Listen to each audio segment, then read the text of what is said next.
Dahil undas ngayon, gagawa tayo ng, ang tawag dito sa Cavite, biko, pero ang tawag nito sa amin sa Bicol ay suman. Nilagay ko na dyan yung malagkit na bigas. 1 kilo yung gagawin ko. Tapos, imbis na tutubigan ng tubig, ang itinubig ko dito ay purong gata, as in walang tubig.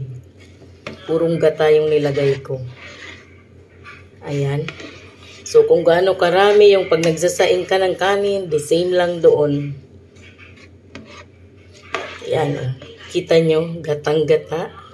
So, para sa 1 kilo, sakto lang dito sa rice cooker ko para maisaing. So, isasaing lang natin to. Nakagaya lang ng nagsasaing ka ng ordinaryong sinaing. Yung ginagawa ko na yung ilalagay natin sa toppings ng ating bibingka na suman sa latik. So, kailangan lang to maging malapot.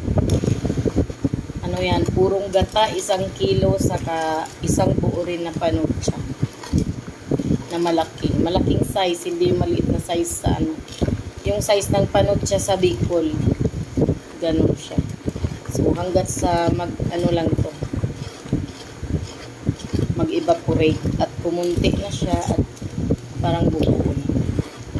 Yun lang, habang ginagawa ko to, ayusin na yung malagkit doon sa tray na paglalagyan nito. Ito na yung malagkit na bigas na niluto natin doon sa gata kanina. Lagay na natin. Nilagyan ko lang po yan ng konting asin. Di ko po yan inasukalan kasi sobrang matamis yung magiging toppings nito. So, ganyan lang. Ilatag lang natin sa tray. Tapos, pantay-pantayin bago natin ibubuhos yung ating kanina niluto na matamis. Coconut na pure na gata saka yung panutsa. So, ang tawag nun sa amin is santan. Ang tawag naman nun sa Samar is latik. So, bahala na kung anong tawag nun.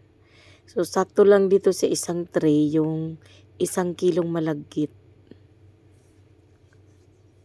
So, kailangan lang niyan pantay para maganda naman yung kakalabasan ng ating bibingkang suman sa latik. I-flatten lang natin ng spatula ganyan bago natin ibubuhos yung tapos na niluto natin na matamis. Yung iba kapag niluluto yung pinaka malagkit na yan na kanin, naglalagay ng sugar.